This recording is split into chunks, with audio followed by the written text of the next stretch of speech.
Hey, what's up guys? My name is Sal and this is another expedition log. Today we're traveling up to Warren, Pennsylvania to visit a mall that no longer exists. I had the opportunity to film this wonderful old vintage gem, and on a more recent expedition up to New York State I stopped by again to see how it was doing, only to find it demolished. If you happen to be tuning in from the future and wondering if this is just another closed mall that was shuttered because of the COVID-19 pandemic, or even if you're coming from ExLog 58 where we actually saw the Shoppingtown Mall close from complications due to the virus, rest assured, the Warren Mall died of natural causes. Poor planning, terrible management, and the graying of the local population ultimately caused this awesome mall to fail. It was a mall for the youth, and those kids grew up. This mall, 6 years before it was built, was given a rather prophetic name by the community, which was the Gray Ghost, which is a term that I can now associate with most dead rural malls. More on that later in the video. As always, I hope you're all well and staying home if you can during the quarantine. The COVID-19 pandemic is finally plateauing and the end of this disease will come. So since we can't go out to the malls just yet, come take a walk with me through the Warren Mall in Warren, Pennsylvania. But first, a word from our sponsor. An elite faction of master marksmen led by a motorcycle-flying glamour boy, Commander Ace Hunter, played by veteran actor Barry Bostwick, who's a total badass. This movie's full of laser beams and explosions and high-tech soldiers. Oh, it's amazing. The good guys always win, even in the 80s. For your consideration, I give you Megaforce. Enjoy.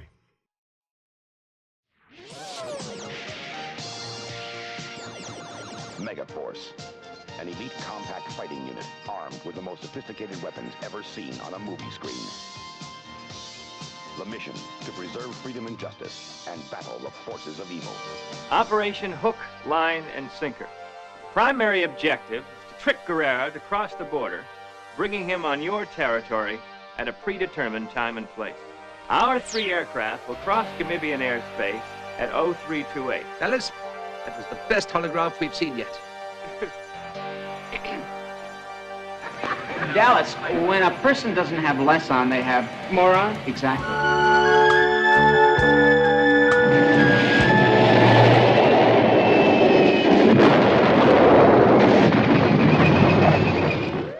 All Megaforce personnel, Operation Hook, Line, and Sinker is a go.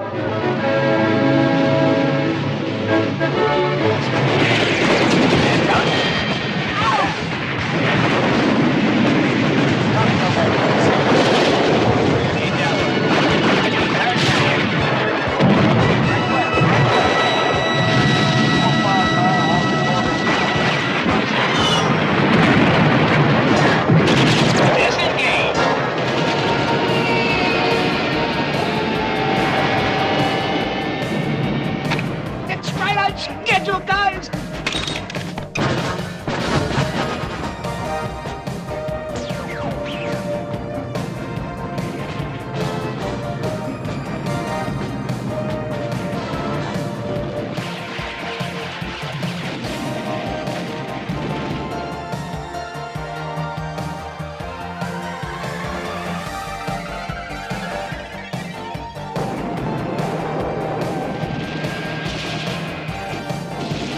PACCOM, it's getting pretty hot out here, and I've got a major domestic problem at home.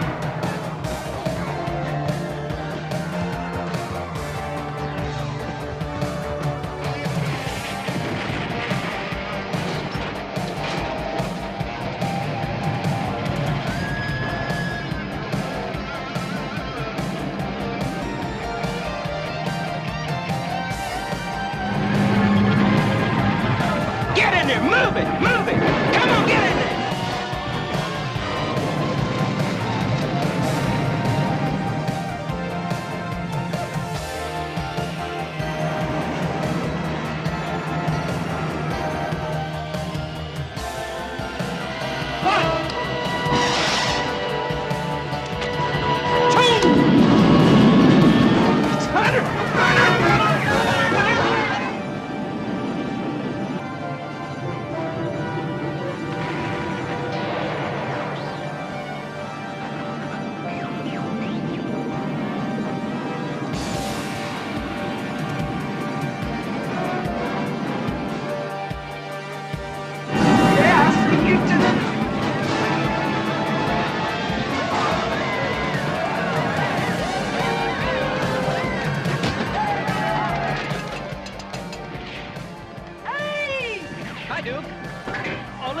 wanted to say goodbye and remind you that the good guys always win, even in the 80s.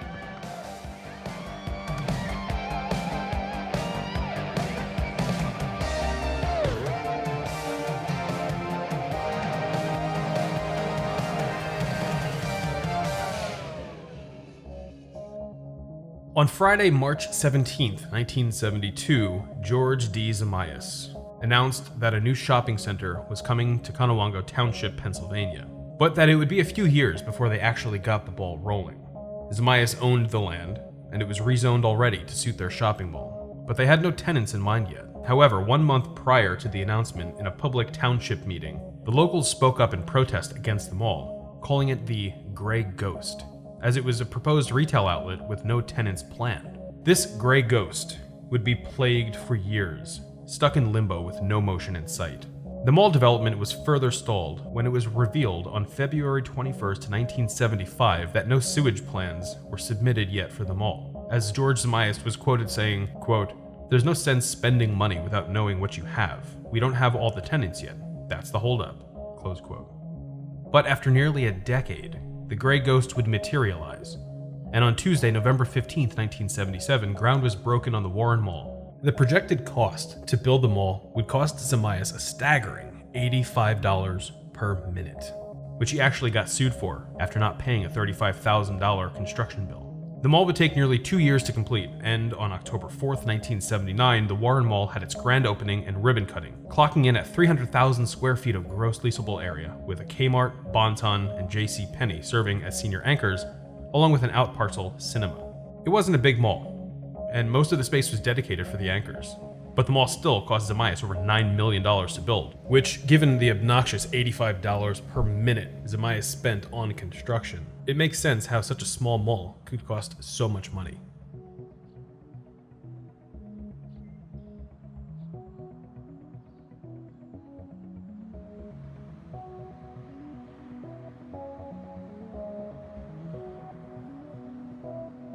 The Warren Mall opened the same week as its sister, the Indiana Mall, which is about 130 miles to the south. Zamias certainly had his hands full that week. The two malls share incredibly similar aesthetic language, but each have their own unique touches. We'll be visiting the Indiana Mall during Phase 4. The Indiana Mall is a fantastic place, and I had a really great time while I was there, both the first time and the second time. Most notably the first time, though. And after I left the mall, I was walking to my car in the parking lot, and the mall cop that was on duty came out running after me in the parking lot, demanding that I give him my phone so that he could delete the pictures that I took inside the mall. Needless to say, we got in each other's face. This dude's now a meme in the Dead Malls of Discord community, so stay tuned for that episode. Also, make sure to subscribe and ring the bell to get notified for when that episode drops, and follow me on my social media for updates. Links for everything are down below.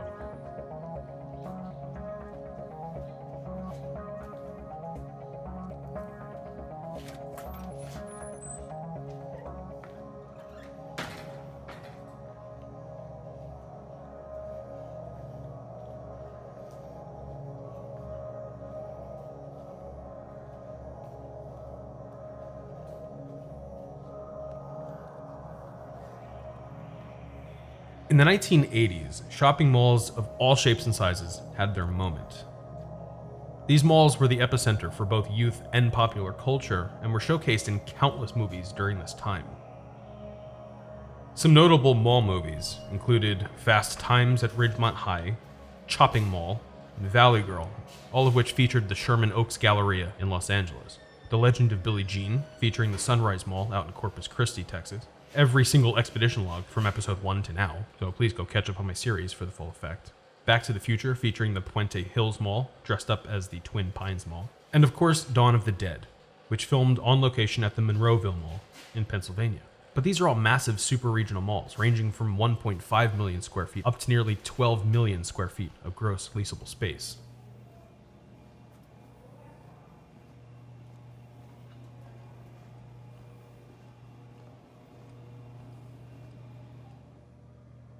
It seems as if, in Pennsylvania alone, that retail developers were aiming to build a mall in every single city in the entire state.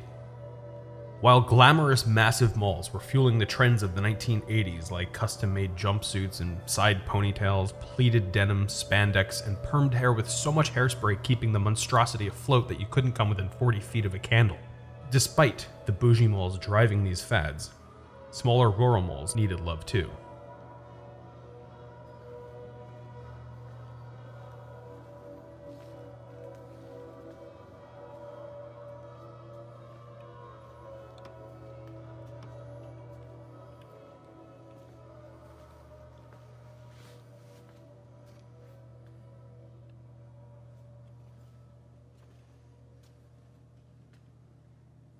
The way you see the Warren Mall as we're walking through it, this is how it looked when it was first built. I found nothing to contradict this fact, but if I'm mistaken and there was some sort of massive renovation, please correct me down in the comments.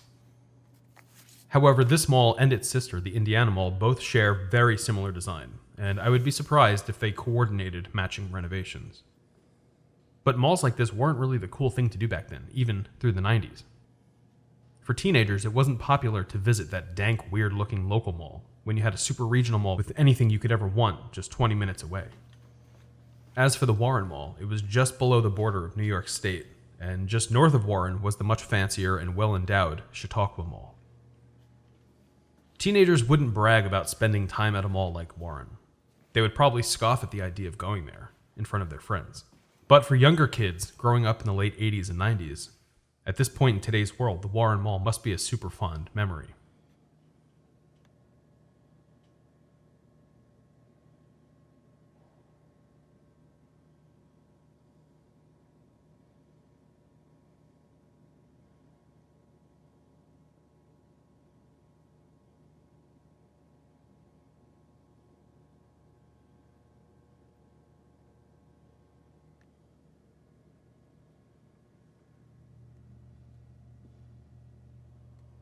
I can imagine a warm summer evening out with the parents for dinner at Napoli's Italian restaurant or the Ponderosa Steakhouse.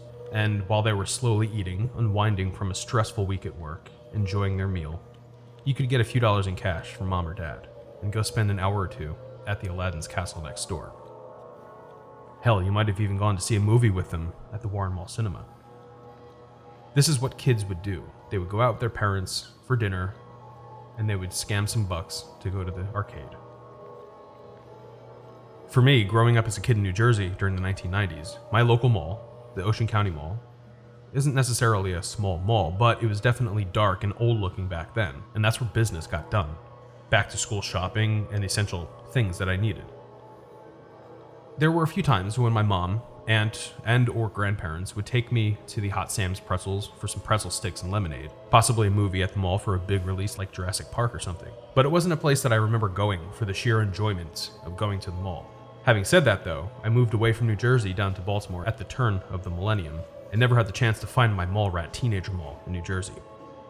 My point is, the local rural malls were where kids got taken to because the people that took them there wanted a smaller, more manageable mall where they could find what they needed quickly without the headache of a 3-story maze.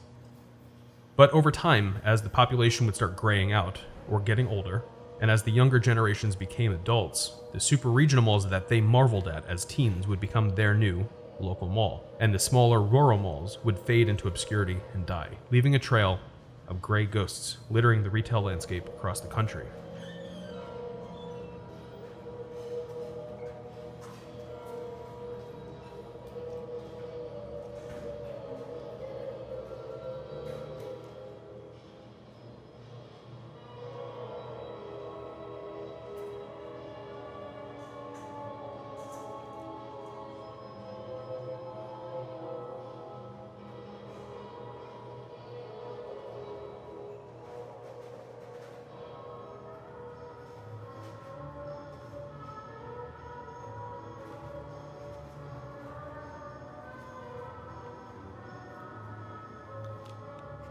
As we traversed Y2K, the first major casualty would befall the Warren Mall, when JCPenney shuttered in 2000, to be replaced by Big Lots shortly thereafter. In May of 2001, Zamias filed for Chapter 11 bankruptcy protection, facing a dispute with the New York City real estate advisor. As they waded the waters of bankruptcy, a judge ordered the rent that the Warren Mall tenants paid to be used to pay the judgment against Zamias in the order of $11.3 million. So Zamias launched a reorganization plan, including their stake in the Pittsburgh Mills project. And the plan called for payments annually over a 5 to 7 year period to unsecured creditors, along with successful development projects while under protection, which enabled them to fulfill their obligations to the federal bankruptcy laws just 6 months into protection. The bank allowed Zamias to emerge from bankruptcy by October of 2003. Zamias is okay in my book. I don't think they're scumbags. The mid to late aughts were quiet for the Warren Mall, and it would coast along, clinging onto what dignity it still had.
As of the publishing of this video, I've been quarantined in my home for about 2.5 months, only traveling to the grocery store for essentials while I work at home. Like many of you, I'm doing my best to avoid losing my mind, and producing this series during lockdown has helped me avoid descending through insanity. But at the same time, it's incredibly taxing on me to produce full ExLog episodes once per week. And while it's my pleasure to do this, it certainly takes a toll on me physically and mentally.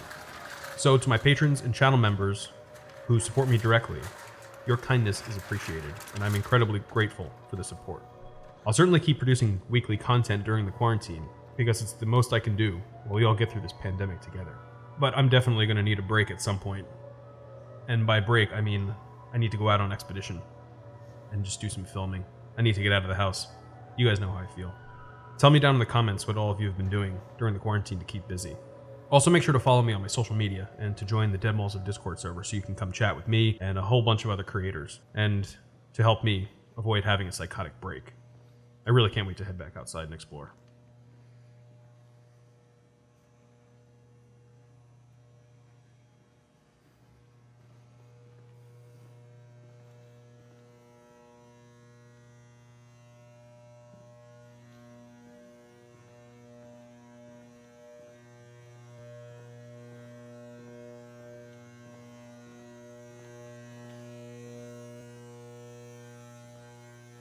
As I was researching this mall, I became aware of the Troubled Asset Relief Program, which was a program passed by Congress and signed into law by President George W. Bush on October 3, 2008.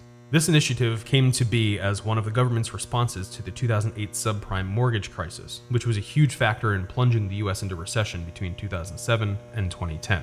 There was a massive decline in property value after the collapse of the housing bubble, which led to delinquent mortgage payments, foreclosures, and a huge devaluation of housing securities. The program would allow the Treasury to purchase illiquid, difficult-to-value assets from banks and other financial institutions, and allocated up to $700 billion to do so. The Troubled Asset Relief Program was proposed by Treasury Secretary Henry Paulson and Fed Chairman Ben Bernanke, and in a meeting with senior members of Congress, Bernanke said, quote, "If we don't do this, we may not have an economy on Monday," close quote. So they got it passed through both houses, and Bush signed it. This was a measure to save banks and bail them out. But as it turns out, smaller real estate shops would take advantage of it too. Zamias sold them all to Mike Cohan in April 2011 for $720,000. Given the $9 million construction cost, that price seems pretty low. But at the time, the mall had an assessment of just over $780,000, and Zamias still owed $13.5 million on a loan that was used to secure the mall. Mike Cohan took advantage of the Troubled Asset Relief Program, which gave him the funds necessary to bail out the remaining amount due on the loan, allowing them to purchase this so-called toxic property for next to nothing. However, the shady tactics used by these real estate scumbags are coming to light as I do more research down the rat hole that is Cohan and Moonbeam and the like. And I found that in 2013, Mike Cohan went to court to fight the state appraised value for the Warren Mall. He argued that $783,629 was far too low of an assessment, given that the property was acquired using the funds from the Troubled Asset Relief Program. And despite the severe lack of tenants, this toxic property should assess much higher. So the court actually ruled in favor of Cohan, and for the period of July 1st, 2012 through December 31st, 2012, the new assessed value would be for $2,194,161.20. Keep this fact in mind.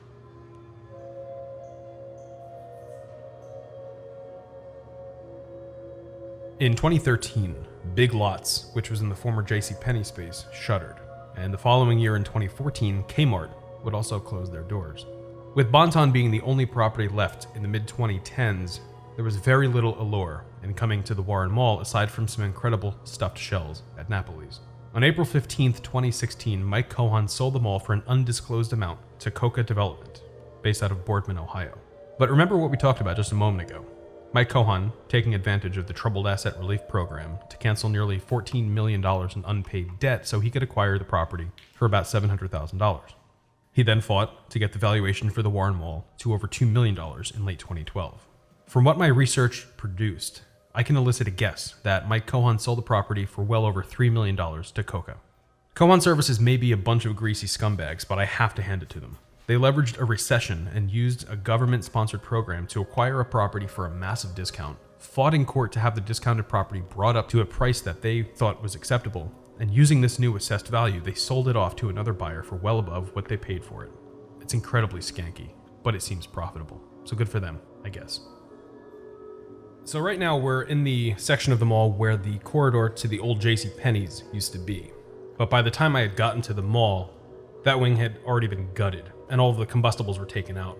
And at this point, it was just a shell inside, so even if I could get back there, you wouldn't have seen much. It would have looked a lot like the mall looked in my Ledgewood Mall video, way back in the day in the ExLog series.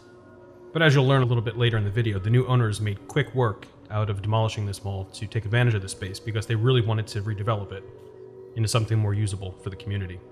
But as I have seen in other videos on this mall, and in some pictures that I found, the JCPenney courtyard was incredibly eerie looking. Very dark, and it had a planter right in front of it, and I would have loved to see it, but again, unfortunately, it was demolished at this point.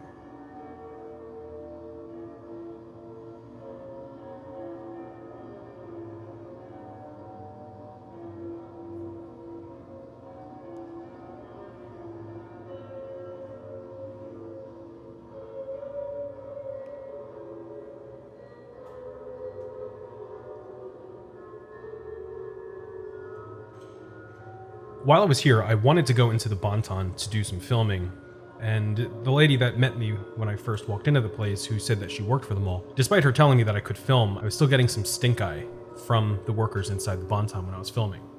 So I didn't go inside, unfortunately. However, there are other videos out there that do showcase the Bonton, namely Ace's Adventures, so make sure you go watch his video on this place. It's a great video.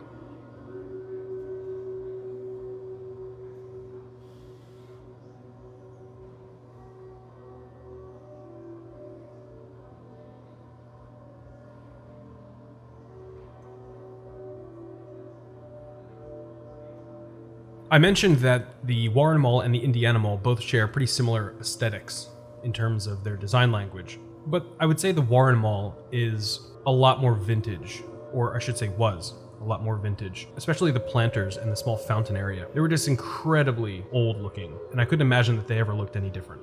And the common areas inside the mall were in great shape when I filmed it. A little tattered, but that's to be expected from a mall that was built in the late 70s. But you just don't see malls like this anymore. The bold typeface of that vintage font on the Bonton, coupled with the yellow tile on these planter/fountain conversation pit areas, it just does something to me when I see these kinds of things. I would have sat there for hours. I would have grabbed a sandwich or a slice of pizza from Napoli's, and I would just sit there for hours if this was my local mall. Maybe not as a kid, but today.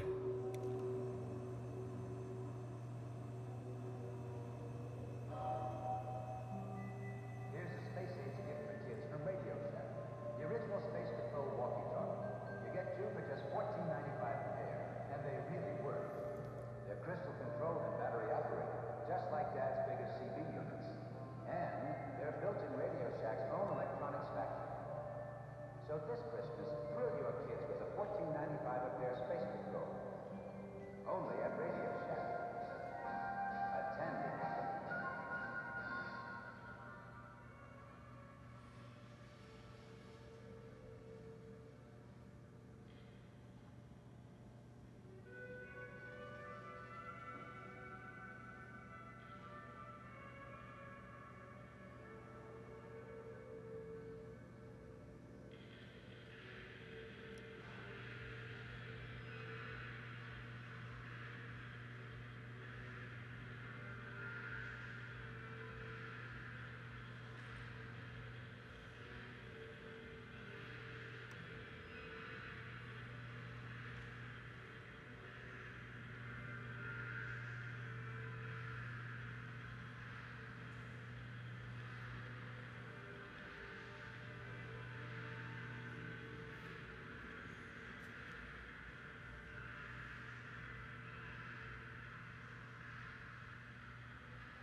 As you've seen earlier in this video, I got into a lot of the back areas of this mall.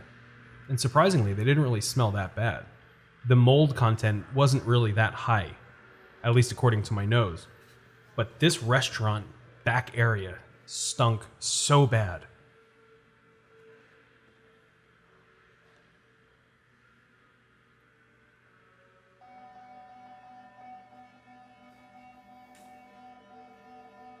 As I was walking around this back kitchen area, my boots were sticking to the tiles.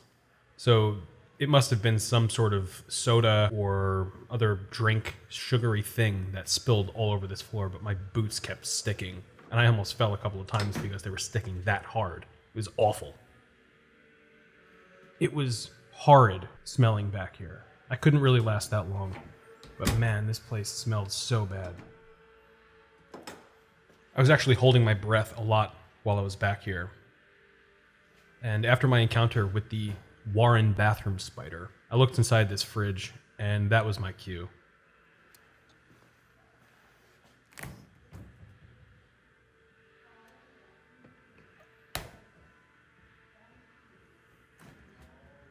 It was just enough. I had enough. I couldn't last another minute in there.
The mid-2010s were a super shaky time for malls around the United States. Lots of retail developers took out massive loans in the early aughts against their properties, and most of them got pretty low interest rates in about 10 years to pay it off. Developers were slinging properties around amongst their various holding outfits, tossing the non-core properties to their non-core subsidiaries. using their loans to make their nice malls even nicer, and just forgetting about the aging gray ghosts.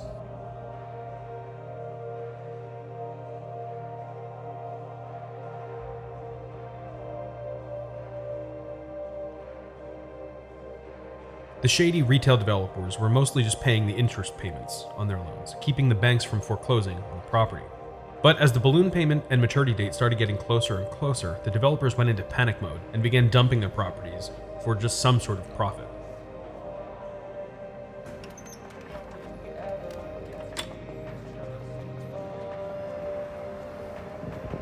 We saw an incredible amount of dead malls get foreclosed on in the mid-2010s because of the great loan handout early in the new millennium. And this, coupled with the competition of more opulent malls, the graying of the population that once shopped at the rural malls, and the mishandling of massive loans, were the main reasons we saw so many malls die after 2005. I'll say it again, as I've said in many of my other videos, Amazon did not cause the death of malls. Online shopping did not cause the death of malls. Amazon and their online retail counterparts capitalized on the opportunity and seized a spot left open in the markets. So just like Mike Cohan did in 2016, unloading the Warren Mall just to make a profit, so too did many other developers.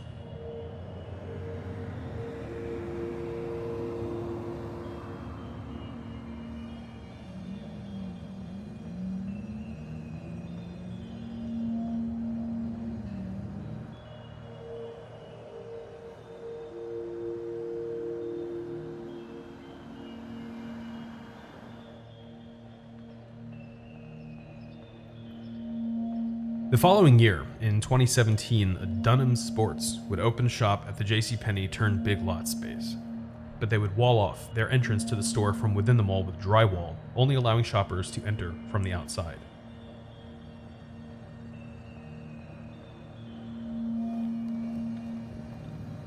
They did this because Coca announced an immediate renovation and reimagining to the Warren Mall, which would see the interior mall concourse to be demolished, leaving only the anchor spaces standing with open-air storefronts and a new strip mall-style shopping experience.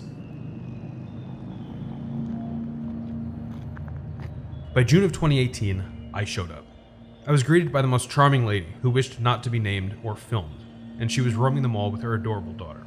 The lady claimed to be part of the Warren Mall management, and after I explained what my purpose there was, she told me to roam free and take whatever pictures and video I wished, so I did just that.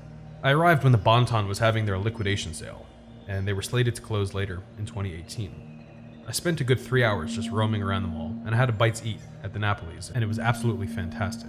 That was a moment for me, though. I didn't film it, but you can still eat at the new Napoli's location at the former Warren Mall. Once I left in 2018, I didn't revisit, until about a year later, when I was able to greet the Gray Ghost in person. So I'm back here at the Warren Mall in Warren, Pennsylvania, and it definitely looks like they demalled the place. I'm trying to find an entry point that I can go in and show you guys, but I don't think there's a mall to go into anymore. So let me come around this corner here and we'll see what's going on. Yeah, there's the old Bon-Ton.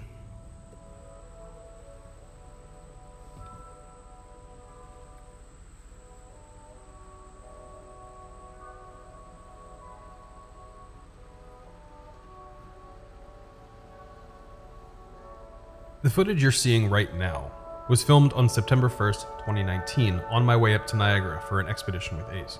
I just had to stop by to see the place one more time. And there was only one hallway left to the mall, which housed the mall offices and bathroom.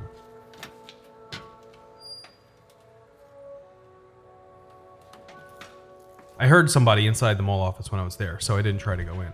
But Ace came back here recently, and he got a look inside, and he also shot some footage inside the former Bon-Ton when it was still open. So between his video and mine, you've seen nearly all of the available parts of the Warren Mall.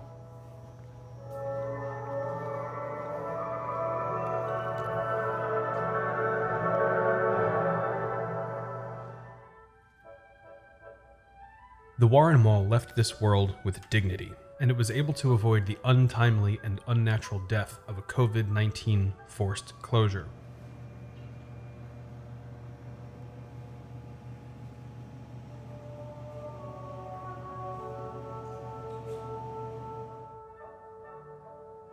The Warren Mall is yet another gray ghost of retail past, among countless others, which lined the crumbling economic foundation of the United States, only serving as a cushion for the next great retail outlet to lay its head upon when it too succumbs to competition, obsolescence, and the graying of the generation that once enjoyed its presence.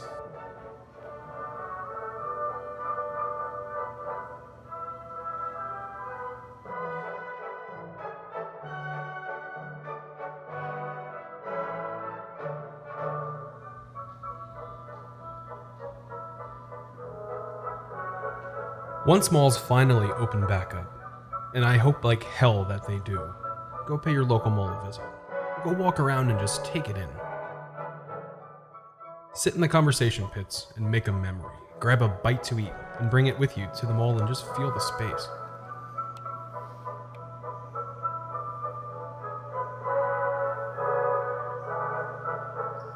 And if malls aren't your thing, and you found yourself on this video for some strange reason that YouTube suggested, go enjoy what you like.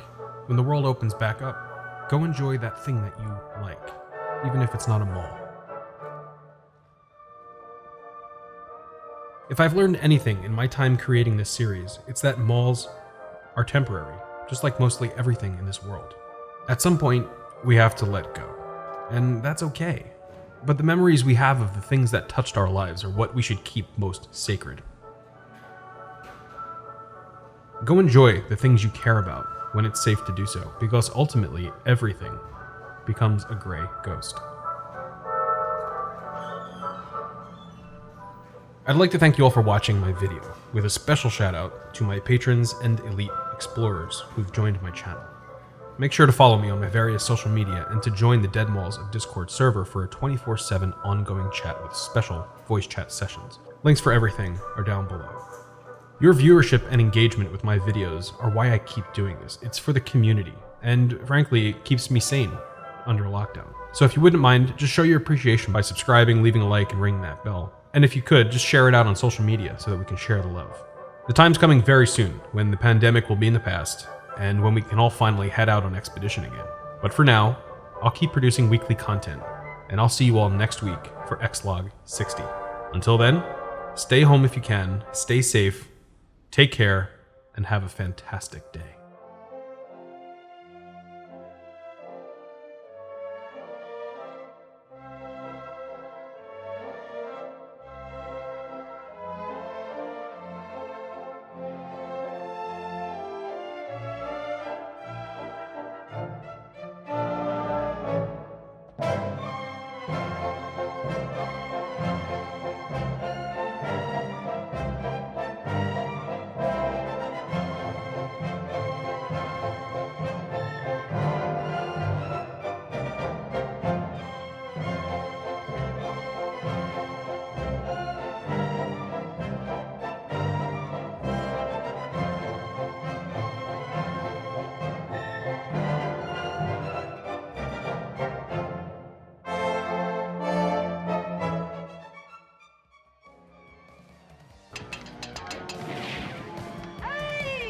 Hi, Duke. Oh, listen, I just wanted to say goodbye and remind you that the good guys always win, even in the 80s.